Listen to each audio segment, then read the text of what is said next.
out to this meet and greet for Pastor Angela, who our search committee, after many prayer-filled hours, has unanimously called to be Pass-A-Grille's Beach Community Church settled senior pastor. Candidate.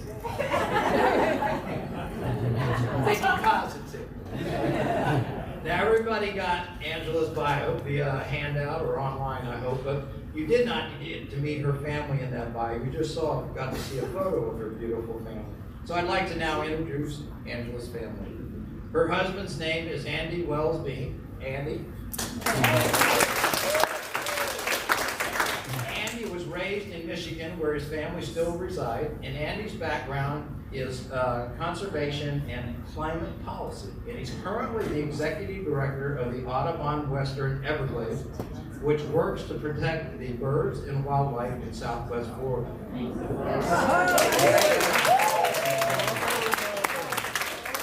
Now here's what you need to give Andy a big thanks for. We all need to give him a thanks for supporting our call of Angela, because without Andy's support and agreement to move here, Angela would never have applied for our call for a senior pastor.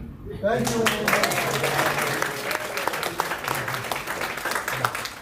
Together, Angela and Andy have two beautiful sons in the picture over there to your right, my right. Soren is the oldest in the picture, and he's 5 years old and in kindergarten. And then Emerson is the little brother who's 3 years old and is in preschool. Now, back to Angela. And you'll get to meet them all tomorrow. As you read in Angela's bio, she's coming to us from Naples United Church of Christ, where she serves as the minister of congregational care, where she oversees the church pastoral care, the mission and outreach, and mental health ministries. You also read that Angela was raised in St. Pete, where her parents still live. But what you do not know is that Angela's father is a retired UCC minister and an educator, and her mother is a current UCC minister at Lakewood UCC, which is just north of here in St. Pete. I'll also share, so she knows what she gets into. I will also share that Angela rode her bike as a youth to Pass-A-Grille Beach Community Church to participate in that youth group. So she already has some roots here. Angela told me that in her rare spare time, she loves to cook elaborate meals and to travel to new places. Okay, that's a little additional background on Angela and her family. So now it's time for question and answers from Angela time. For those of you that are viewing at home, welcome. If you want to call in, if you want to call in a question, text in a question to Ed. The best question texted in, Ed will buy them pizza. And so that number for you at home is 610-247-2602. That's 610-247-2602. Call now, no, text now if you've got a question. So this will be fun, and it should be casual. And we want to get to know Angela, and we want her to know you as well. So who would like to start? Oh, this will be fun. Sue.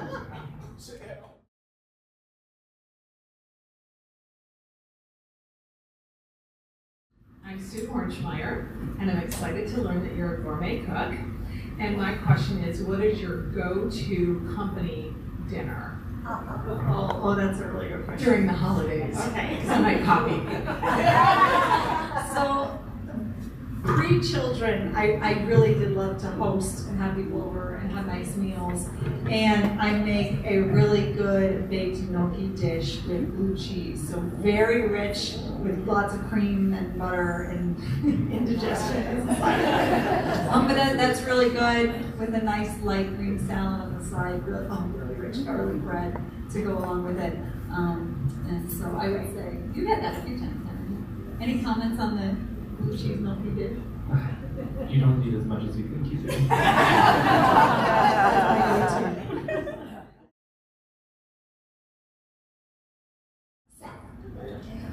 What was your music program like And what would you expect from your choir? And did you have a magician for a musical director? Did everybody hear that? Oh, yeah. Okay, so the music program in Naples is phenomenal. It really is a premier music program. We have an incredible choir. A lot of them are paid. We have a mentorship program with Florida Gulf Coast University, and so the students there who are majoring in music performance have the opportunity to sing with us and get compensated, but a lot of volunteer singers as well. And we have a children's choir, we have a bell choir, and we work with the Naples Philharmonic, and so on any given Sunday there's going to be soloists, strings, brass, but it's very expensive. And so there's a huge fundraising effort to support that. I think that your choir here, the music you do here, at both services actually is phenomenal. And I know Winston kind of oversees the music at the early service, is my understanding, and the choir sings at the later service. And you've got bells, you've got a ukulele group. I heard.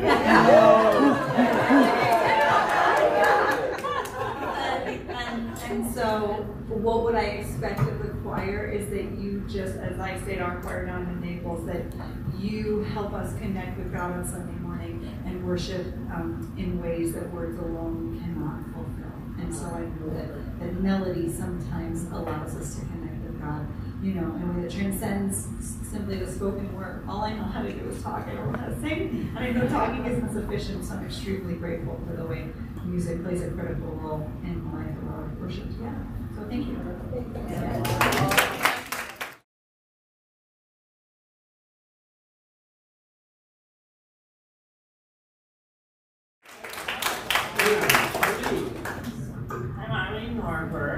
And I've lived on the south side of St. Pete, and Kim Wells is your mother over on 54th Avenue South. We went to Lakewood Methodist before we moved down to the beach. And did you grow up on the south side? I did not. No, my parents actually live in the Jungle Prada neighborhood over by Azalea in St. Pete, and they still live in the house they bought in 1990. I was 3 years old. So, yeah, but we've been driving to Lakewood for whatever, 34 years. And was your father a minister at Pilgrim? Yes. From 1990 to 1998, my dad was the pastor of Pilgrim Congregational Church, and that's why we moved to St. Petersburg. So we bought a house near Pilgrim, because at the time that my dad was called down to serve there, and then after we moved here and bought the house, my mom got called to Lakewood. And my husband's parents used to go to Pilgrim. Okay. Wow. And where was that in the 90s? Where did you go to high school? St. Petersburg High School International Baccalaureate. He graduated from St. Pete High School. I'm asking.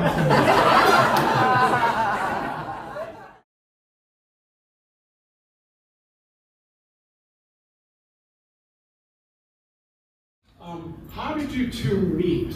What's your love story? Tell us all about that. I'll fill in the gap.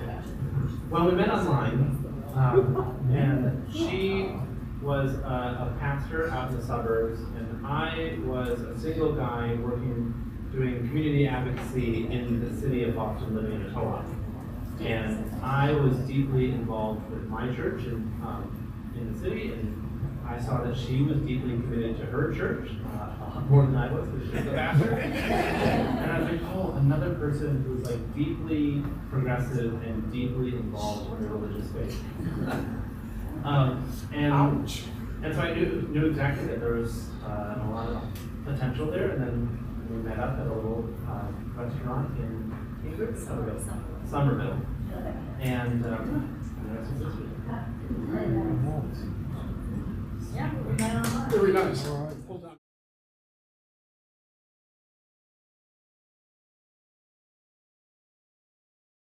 So he asked, compare the church I served up in the Boston area to the church I'm serving down in Naples. They're very different.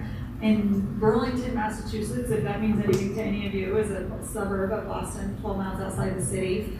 Healthy solo pastor-sized church, so about 300 members. And that was my first call. They called me when I was 25. I mean, y'all think I'm young now. I was really young back then. And right off the common, quintessential New England common, beautiful Congregational church founded in 1732, a colonial house, parsonage right next door that I lived in that he moved into with me. And the church is very progressive and like overwhelmingly democratic, which I mean you would probably expect in that area. And so they were very activist-y, and and so they sort of were, I mean, whatever I wanted to say from the pulpit, they were actually sort of on the forefront of some more issues than I was. It's like, guys, wait a minute, like we're a church, like remember we're a church, we're not like an activist organization. But wonderful people, like healthy. It was a great place for me to have my first call because I was very inexperienced, as you can imagine. And so I said, I don't have the gifts and skills to serve a church that needs a lot of work at the time. And so I needed to go somewhere that was really healthy people. And they mentored me and helped me grow as much as I helped them. And so left them in 2021. Very casual church, skewed younger, very easygoing, kind of go with the flow. Sunday morning, let's see what happens. They didn't care if unscripted things happened in worship, crying babies, children running through the aisles, like nothing really fazed them. And then I went to Naples, and Naples is great, don't get me wrong, I love that congregation, but it's a congregation of 1,200 members, and it's very large, and everything is scripted, and ushers walk in military formation. Yeah, and I mean, not literally, but it's just much more formal. And it's a wonderful congregation, very generous, very average age of 72, very committed to giving back to the community in retirement and having very active retirement lives and missions and music, as I already spoke about. So, and they're open and affirming as well, and in that area is very uncommon. So they play a really critical role in the religious landscape down there, and it's really a safe haven for many people. So just a very different context from Boston, where you can grow a stone anywhere in the church. So very different, all wonderful people, and I have learned a lot from both experiences. So yeah.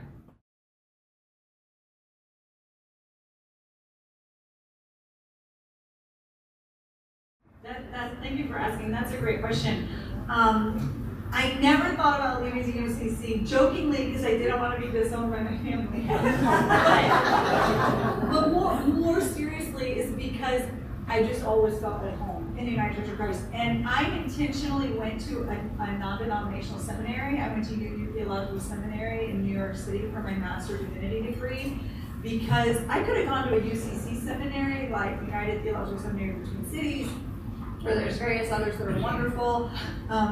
But I wanted to learn and be in classrooms with ecumenical cohort, classmates and colleagues, because I realized that I had a very specific worldview being raised in the UCC. For example, the church I was raised in, as I already mentioned, Lakewood UCC skews quite progressive, and so they had, they were doing LGBTQ commitment ceremonies like back in the 90s. And I remember when I was a child, I met someone who was transgender and didn't think anything of it. And I thought that's how all churches were for many years. And then I, kind of had my eyes open in high school and college, and really meeting other people my age who were Christian, who were very different from myself. And so I was like, okay, I need to understand the bigger Christian landscape here.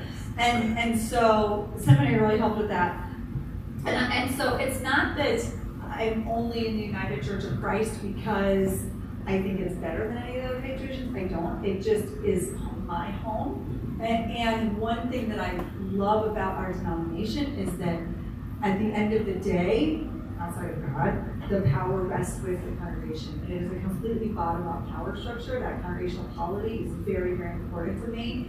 And that's why, I jokingly corrected Bob earlier. He said unanimously selected the senior minister, he selected the candidate the search committee did, because tomorrow you all pick your senior minister. And I think that the big decisions the congregation makes, really, they need to be democratically made with everyone who's a member having a vote and a voice at the table. And so that's a huge thing I wrote about UCC, which is why the UCC is very different across the country. And you can, I mean, there are UCC churches that would probably never call a female minister, that skew very conservative and skew very progressive, and it would, you know, radically open and affirming, and would never be open and affirming, and would call themselves faithful and welcoming. And I love that within our denomination, there is room for theological diversity, and everyone, wherever they find themselves on that spectrum of belief, can find a home. And my hope is, whatever church I serve, that we can be a Christian community together and be a place where we learn from each other and dialogue together, and we're not always of like minds, and that's fine. And so when you asked about being in relationship with people from other, you know, very different Protestant traditions, totally fine. Again, in Naples, I mean, Naples is UCC, but same thing. Lots of people coming down from the north, the Methodist, Presbyterian, Episcopalian. Bring all that with you. Bring that life experience, bring the best practices from churches that you've been part of up north, and say, hey, this is how we did it up there. It worked really well. Let's try it here. I mean, all the congregations you've been a part of before, you bring a wealth of wisdom with you, so we can learn from that. And I know there's maybe some former Catholics in the room, and at least down in Naples there are a lot of former Catholics. There's even a book written called Catholics in the United Church of Christ, because there are so many, and that's really important too, and honoring the rituals and the sacredness of the Catholic tradition that people bring to the UCC. And let's figure out how to create a Christian community that is reflective of all our life experiences, and is also evolving into something new, right?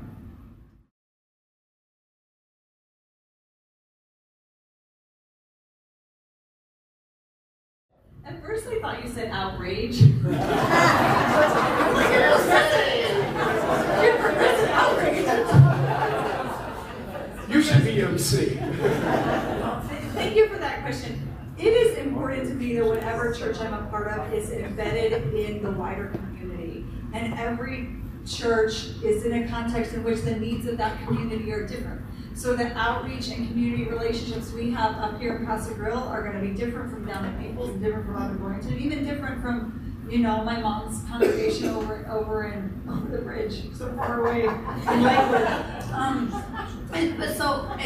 So that's what's most important to me. I don't come with an agenda of like we need to support this specific nonprofit, or we need to reach out to these specific people or this specific demographic. It's who are the people that are already part of our community, that are on the margins, that are vulnerable, that don't have the support they need, and how can we be in relationship with them and help them. And I'm also a big fan of not reinventing the wheel, and so that's why I love working with nonprofits that are already doing really good and important work. And so if we want to make a difference in the community, I try first to say, well, is there already a nonprofit or organization that's doing that well that we can support and partner with, rather than trying to do it on our own? Because the church, we're really good at some things, Sunday morning worship, you know, check, we got that. But in terms of addressing the critical social, practical, tangible needs of people in the community, we're not a social service agency. But there are groups that do that really well. And so how can we support the work that's already going on? I'm a big fan of.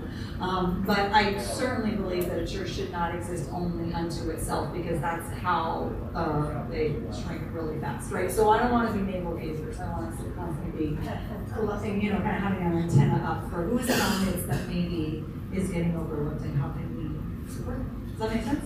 Yes. Is that okay? So you're asking how we can get children running up and down the church? Yeah. Okay. Okay, so I didn't talk about that. Okay. You don't have kids. Is this Mark is the MC. Is this okay, Mark, if I answer this? Yeah. A quick follow-up. A quick follow-up to that. Okay. Yes. So I will tell you, as I have gained a much deeper appreciation for parents of young children and what they go through now that we have our own. And parenting in the 21st century, pretty much every parent with young children is stressed out and overextended, and the church cannot become one more obligation on the to-do list, because if that's the church in a family's, if the church becomes something in a family's list of priorities, we're going to fall to the bottom, and other things just rise to the top. That's how it is. And so the question we need to ask ourselves is, how can we support parents who are raising children? What support do they need? For example, I told the search committee about how in Burlington, we talked to the families of young children. We said, what do you need? They said, we need affordable babysitters. Babysitters are $20 to $30 an hour. We can't afford to go on a date night. So we came up with a monthly parents' night out, for example. And not all of the families that we ministered to came on Sunday mornings, which we have to understand.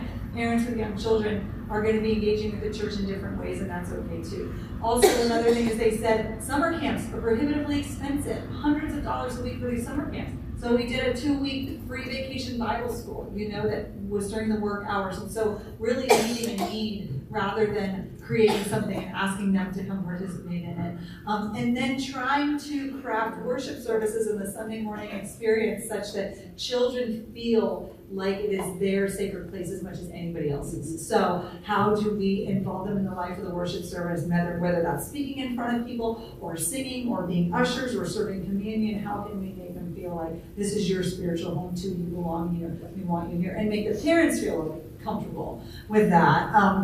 And let them know that, a kid cries or fusses or whatever, that's part of being an experience. We all did that as children and not looking askance at them. And so there's lots of ways to be extravagantly welcoming of people, especially families with kids that are younger generations. I go on and on, but I think I need to.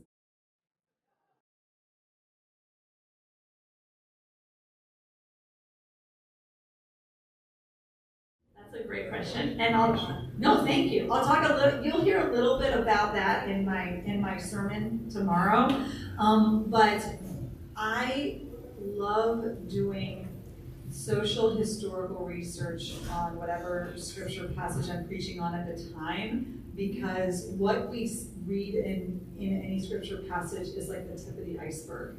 And you get a much fuller understanding of why, for example, Jesus' parables were so transgressive, or why it was so profound that he told the parable of the parable of the Good Samaritan, or whatever the case may be. You get a much fuller understanding of that when you understand that the Samaritans were considered other, and like the hemorrhaging woman, when you understand the purity rites in ancient Judaism and ancient Near East, and you appreciate, Paul's letters to these different people, which I'm preaching about Corinthians tomorrow. So I could go on and on, but my point is, I try to humanize the biblical characters as much as possible, so they're relatable to us. I think people think that like people 2,000-3,000 years ago were super different, but they weren't. They were people too with flaws and political agendas and egos, and just like we are, and so I try to normalize that, make it more relatable, and help people appreciate these scriptures again in their historical context, and then relate it to the modern day and how we might learn from that. Does that answer?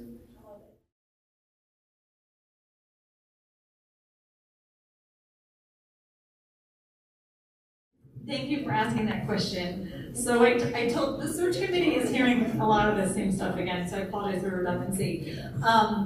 When I actually printed out your church profile, and I was reading it, I don't even know if you remember this, but I was reading it one evening before bed, and just, on my side of the bed, the table lamp on the nightstand, flipping through it and reading through it. And Andy, is doing something on his phone, leans over and is like, so what do you think? And, I was choked up. And I just started smiling and nodding. And he said, do you think it could be a good fit? And I just felt this sense of, because everything you all wrote that you were looking for in a senior minister, I felt was a spiritual gift that I could bring to the life of the congregation. And as I told the search committee, I said there's no such thing as a perfect church. Every church has problems because churches are made of people and we are flawed. And so I was absolutely not looking for the perfect congregation, because any pastor looking for that is never going to find that and probably shouldn't be a pastor. But what's important to me, and what I think is a true testament to a church's character, is how you handle problems and how you respond to them.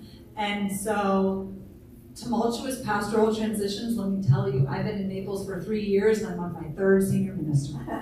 Seriously. So when I started there in September 21, the senior minister told me 2 months later in November that he was resigning, and left the following May. We had a 1-year interim and now had a settled senior for a year. And he did not leave under great circumstances. He did not want to leave. it was the longest 6-month goodbye. He didn't want to be there, the church didn't want him there. It was really painful for all parties involved. And there were people in the congregation that were really upset with what was happening. And as you can imagine, people lining up behind, you know, every different perspective.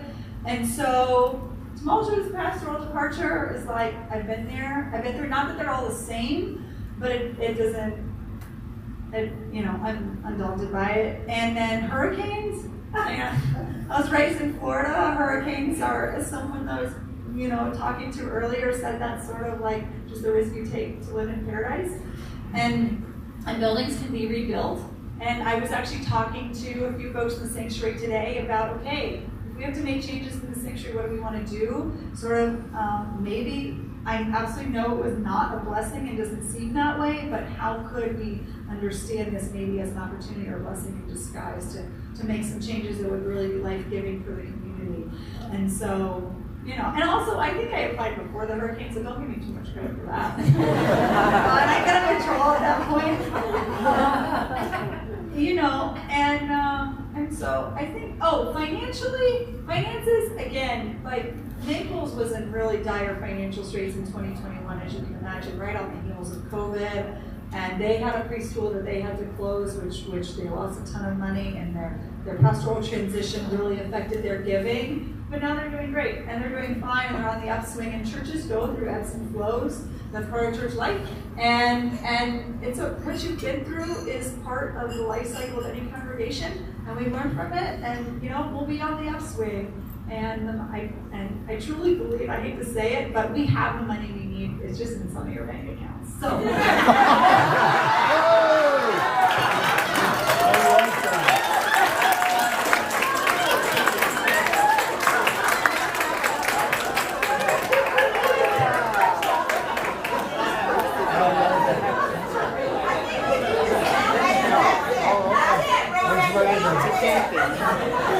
All in favor, signify by saying aye.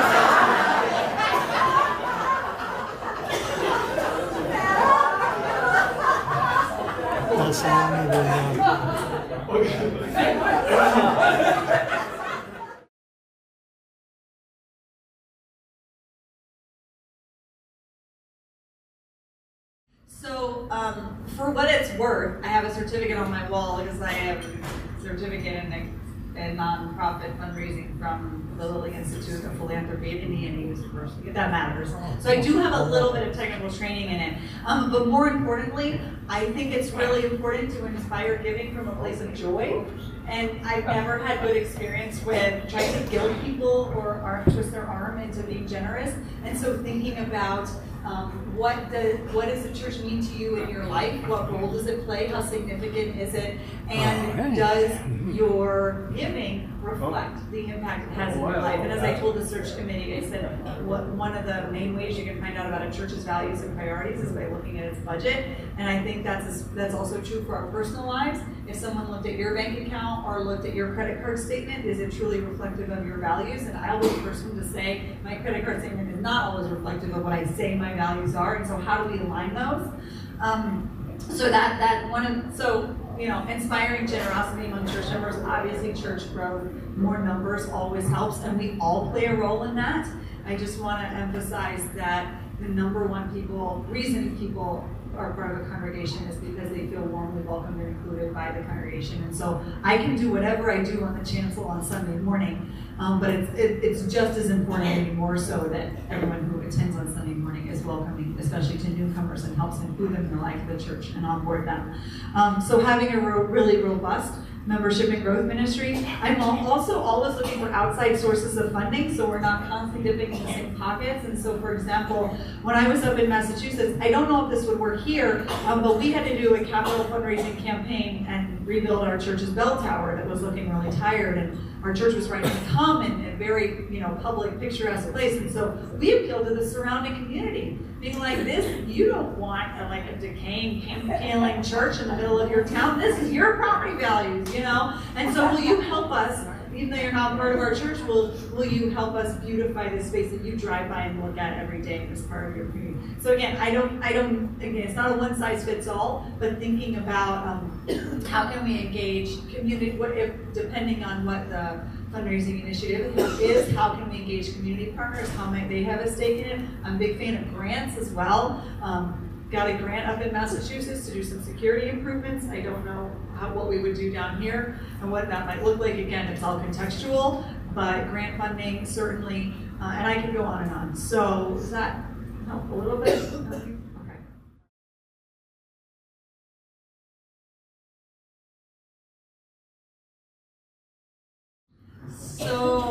So I was in college, in junior year of college, and I'm a very kind of a goal-oriented, kind of linear thinker. So I'm not one of these people that exists well in like the liminal space. Some people, when they're looking out at the abyss, they see like a world of opportunity, and I just panic.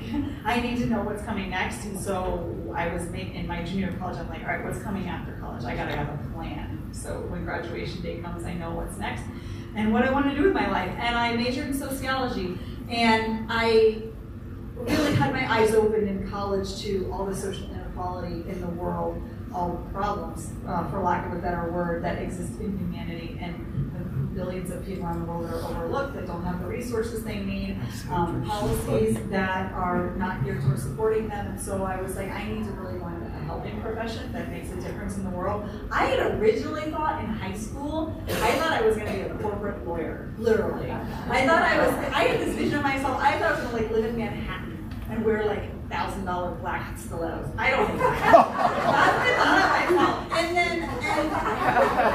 But that might have been to just sort of rebel against my parents. My parents were pastors and my dad went into education. I have one brother who's an artist and one brother who's an organic farmer, so we're not a family of deep pockets. But they've always told us follow your passions and the money will come. And so I was like, okay, when I really kind of had my eyes open in college. And at the same time, I was getting more and more involved in the local church. And in the United Church of Christ, I was a youth delegate to General Synod twice, becoming leadership roles in my church, camp counselor over the summer, and really gaining, again, this is the time when I'm realizing, oh, not all churches are like mine. United Church of Christ is actually different from other Christian denominations and has a critical role to play in Christianity. And so developing a deeper appreciation and devotion to the church while really wanting to make a difference in the world. And I know this sounds cliche, but it's really true. So it was in 2007, I was at my grandfather's funeral. He was also a pastor. UCC, right? Well, he was evangelical and reformed before the UCC existed, but then, yes. Before they merged. But then, yes, was UCC. He was instrumental in the merger, actually, which is a story for another time.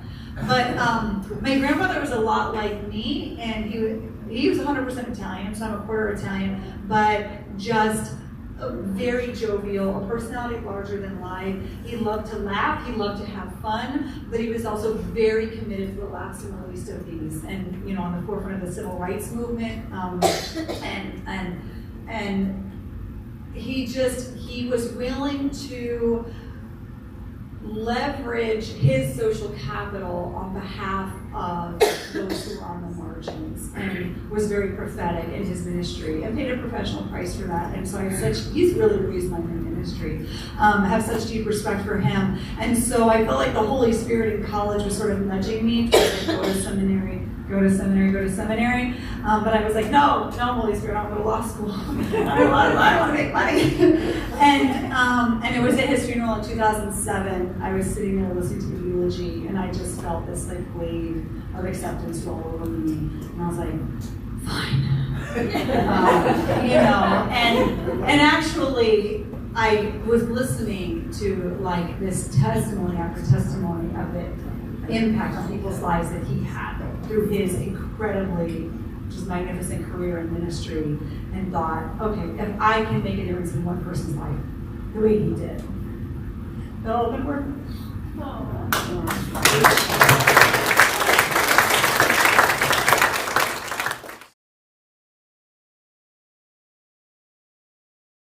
We're out of time, and we would just, you've made yourselves vulnerable and transparent to us. And we can't thank you enough for coming to